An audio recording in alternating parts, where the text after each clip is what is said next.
Okay, we're getting started on the 914 motor for CT this morning, and I came out here this morning and CC'd the combustion chambers on these heads, and I thought I would do a quick demonstration on how to check these if you don't want to pull them all apart and lap the valves and all that, and make sure you have a good seal. 99.9% of the time, these cylinder heads will run perfect right out of the box. I always take my cylinder heads apart, do a little bowl work and lap the valves in just to make them run a little bit better. Clean up some of the flashing. It's just something that I do all the time and been doing for years, so I probably will never change. Even though the cylinder heads have gotten way better over the years. Better materials, better port volume, everything's better. So let's just get a little liquid here. This is a little boost juice, a little meth injection fluid, and you just surround the valves with some liquid. This stuff I like because it doesn't affect the valves or anything. And then just stick your finger in the port, and if you feel water, it's a no-go. And if it's nice and dry, you're going to be fine.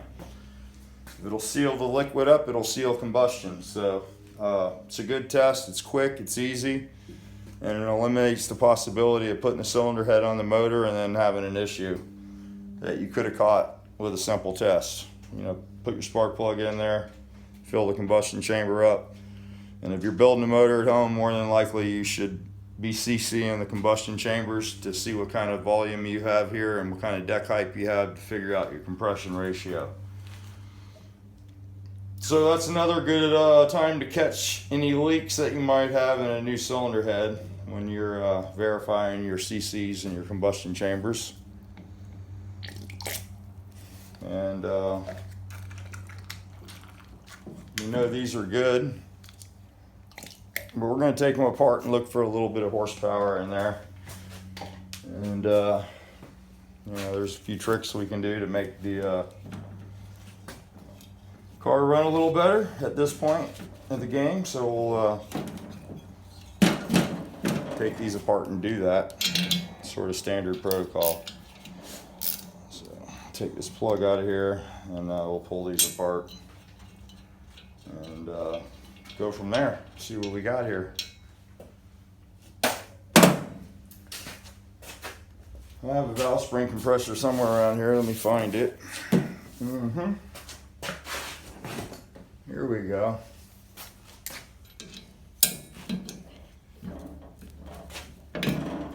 Oh yeah. Alright, we'll put this over here. Hopefully this doesn't move around too much. Spring, these came with heavy duty springs on them. Stainless steel valves. Nice.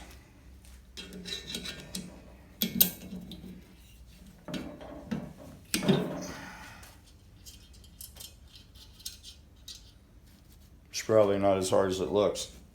I just had that shoulder replacement, and some of you out there know that that's sort of tough to get over. Shoulder don't ever work quite the same. These were even lapped in, so you don't see that very often. That's a good one for A&A. You can actually see the seat on the valve.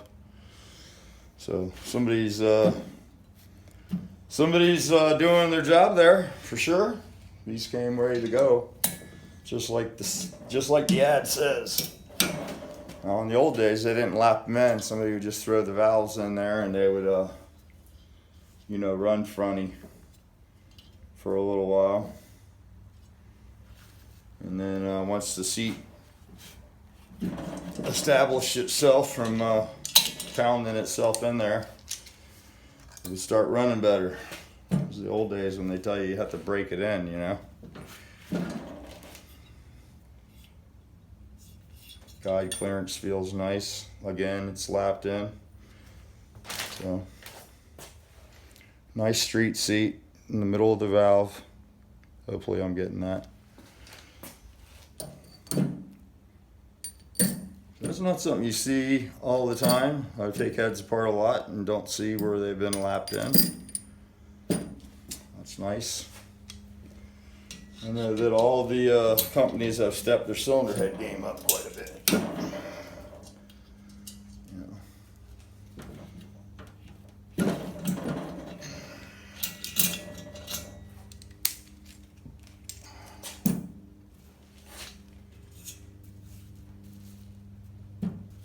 Alrighty, so all the parts were there, everything was right on that one. And let's check our keepers.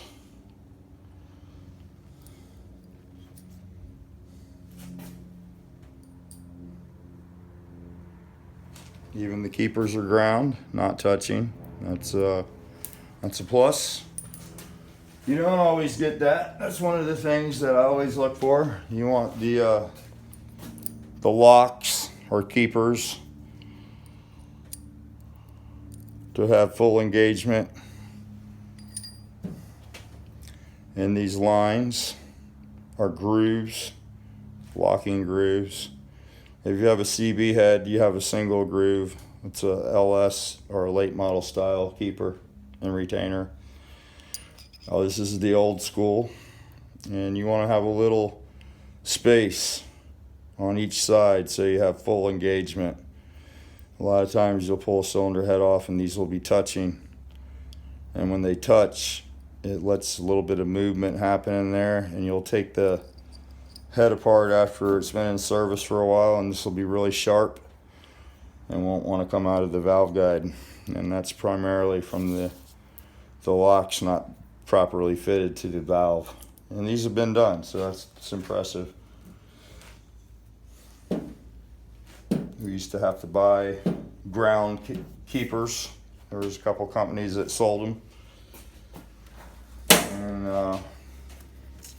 after a while you learn how to just put them on the grinder and do them yourself if you need to do it. You know, it's not very hard to do. So this is our cylinder head. Nice clean casting. You know, Type 4, this short turn is never really great here. It's sort of a downfall of this cylinder head. We'll do a little bit of bowl work here. You can see there's a little bit of, try to get it on here. I don't know if you'll be able to see. There's a little ledge here under the seat.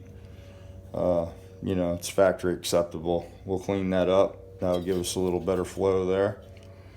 And the valve job looks really good, so we'll probably just lap them in, make sure we don't, you know, nick anything up when we're doing a little bit of port work. We'll clean up the bowl area on this, and that's about it. We'll reassemble, and I might have to clearance the top of the valve guides for the lift of the 86 webcam. So I'll put a checker spring on here, and I'll check the amount of travel I have. And if I need to clearance the top of the valve guide to clear the keeper or the retainer bottom, these will actually hit. We'll do that. This is a pretty mellow cam. It's not going to be that close. I'm pretty sure we'll be good, but we always check for it. So there you go. That's the first step. Of course, I'll take the other one apart. You don't need to look at that, but it's going to be pretty much the same. And I'm going to go get the grinder out and do a little grinding on Sunday morning. And maybe later tonight we'll do a reassemble video. I got to stay on top of this. We want to try to get this build done in the next couple weeks. And we got the Night of Fire coming up. I got a call from Noel this weekend, and we're going to be going to the Night of Fire at Speed World with the Pro Mod turbo car. And we bought a new fuel pump. Fuel pump was bad when we went to South Carolina Drag Night, and it was really lean. I knew it was bad when we fired the car up. I put it in my notes, and nobody believed me, but we went anyway. And we went out there, and it was really lean, so it coughed the intercooler off, thank God, before the dragon got loose and torched anything inside the motor. But we sent the fuel pump out to Hilburn, I think. I'm not sure what pump. It's a Waterman pump on that car. Sent it out to Waterman. And they said the pump was trashed because, you know, it's probably had alcohol left in it. We started the car, it bent all the plates in the pump. So we got a new pump, a new bracket. It's a new style pump, so it's a little bit different.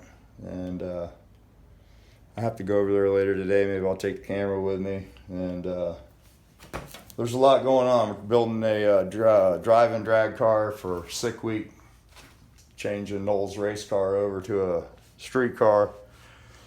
And you need some axles built, putting a bus transmission in it. We're putting an Autocraft motor in it. I'm going to run on alcohol. I figured that'd be the best thing to do for the drive, so it'll run cool, E85 or alcohol. But yeah, that's coming up. So a lot of things happening, and things are picking up. It's Volkswagen season. I miss being out here. I really like working with the Volkswagen stuff. And I've been putting auto glass in, and that's no fun. So I'd rather definitely work on Volkswagens than do that. So hopefully we can be out in the shop a little more and get some of this stuff built. Definitely have to build this, you know. I always try to stay on top of these projects. I really enjoy working with CT and his subscribers over there. If you aren't subscribed, go check his channel out. He's got a lot of good content, and it's always fun working with him. He has nice stuff, and the projects always come out really sweet. So thanks for giving me the opportunity to build your motor, Matt. I appreciate the opportunity, and I'm glad to work with MP and A&A on this. They sponsored some of the parts for us. So go check them out. Get you some MP parts, and go over to A&A and ask for Jonathan and drive him crazy and order some stuff from him. So till the next video, thanks for watching.